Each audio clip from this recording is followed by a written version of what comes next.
Hey there, good morning. It's Victoria Randall with The Secret Cocktail, and I want to update you on some new regulations that have come down from Georgia NPEC. That's Georgia Non-Post-Secondary Public Education Commission or Private Education Commission, I believe. But nevertheless, if you have a healthcare training school or any type of school that's Georgia NPEC approved, you'll want to listen up. This is for unaccredited schools only. This is the unaccredited schools update. So I'm going to go ahead and run through these updates. These are all now active as of July 2025. So number one, there are some minimum standards. If you have a Georgia Impact school, you know there are multiple minimum standards. They have changed minimum standard 8 and 6.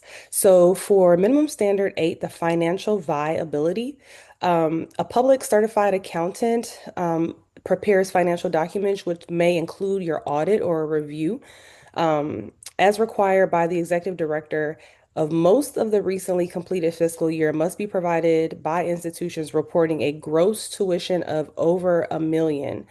What they're saying is you have to have a CPA audit your finances if you have a gross tuition over 1 million. In lieu of a CPA prepared audit or review, the institution may provide a bond. Now, what they changed here was a letter of credit. They're no longer the letter of credit for 100 or gross reported tuition.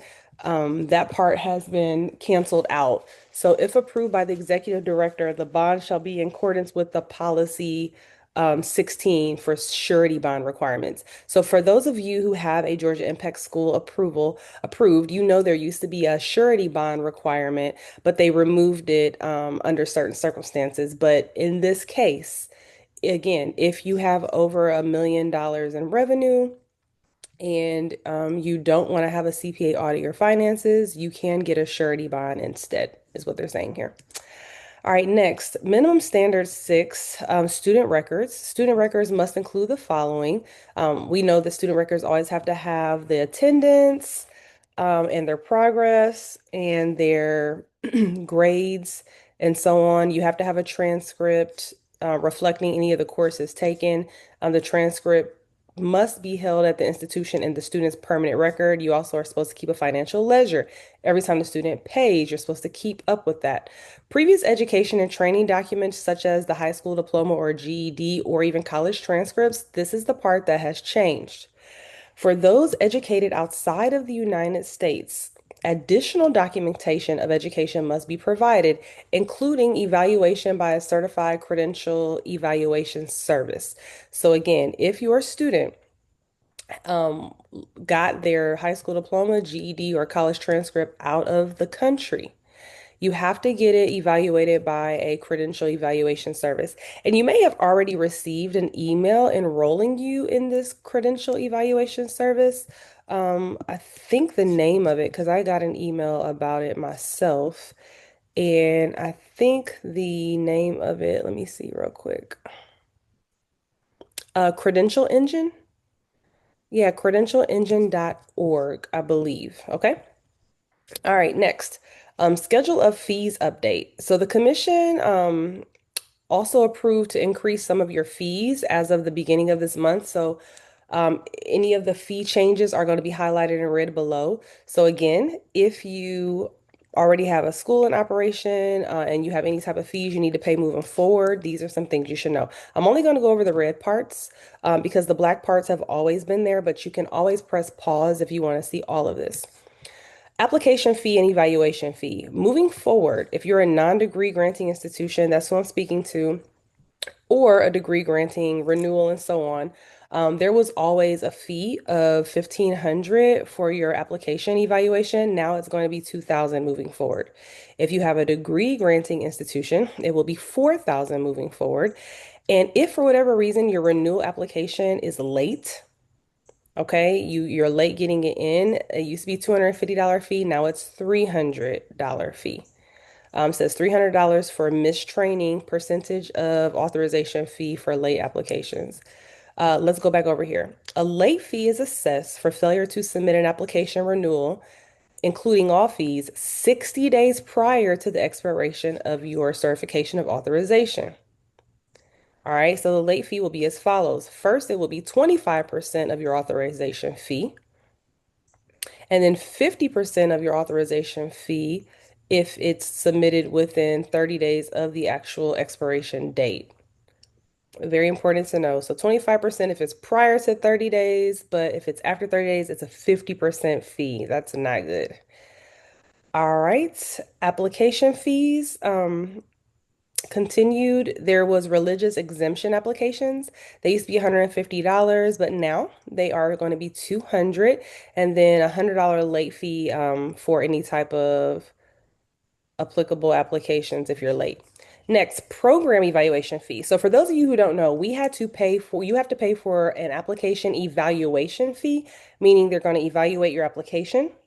Then you also have to pay a program evaluation fee, meaning they're going to evaluate the program that you're putting inside of your school. So application for a school, program evaluation for the program going inside your school. Again, I'm only going to read the red part. It says, well, first let's look over here. Your program fee was $800. Now it's going to be 1,000. Your financial viability assessment used to be $500. Now it's going to be 600.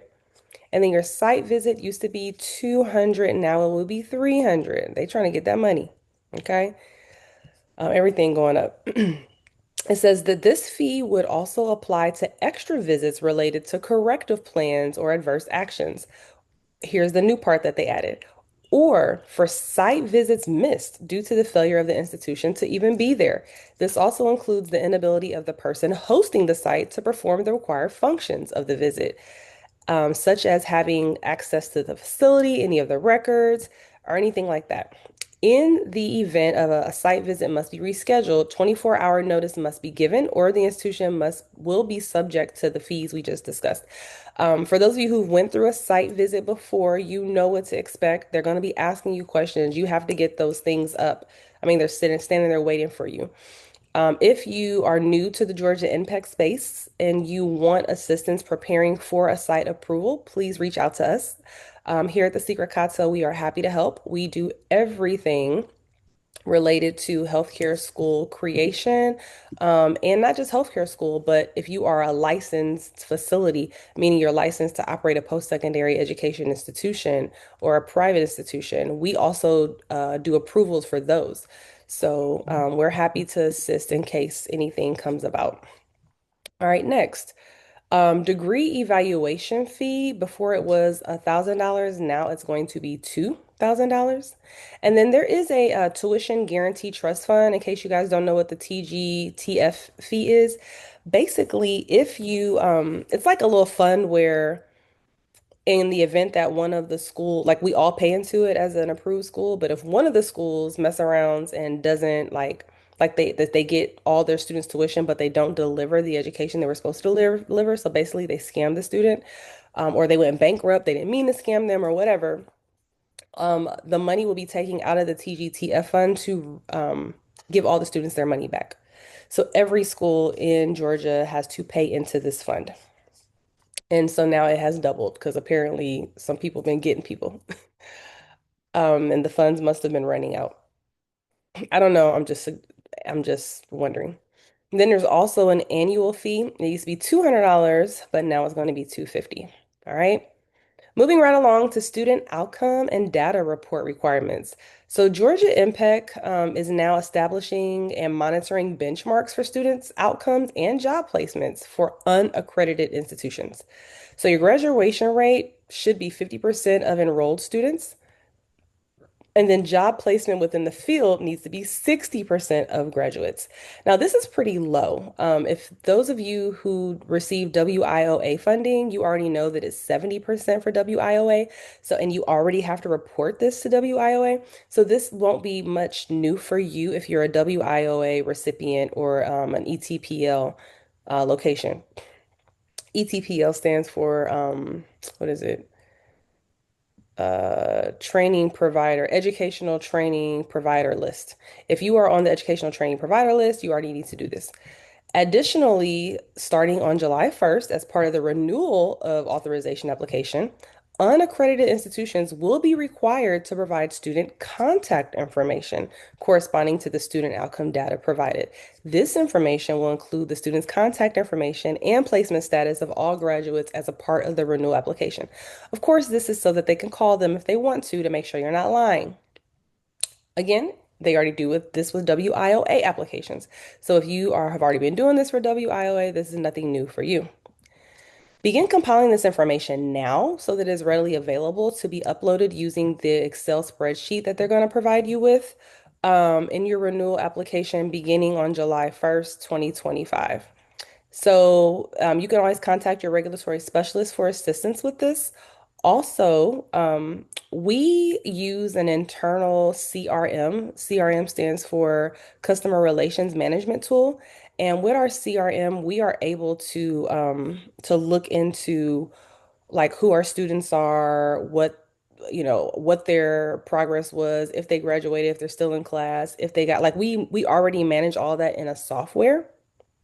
And then so now we're able to pull that information from that software and then put it into this document. So if you don't already have a CRM, I highly suggest that you get one.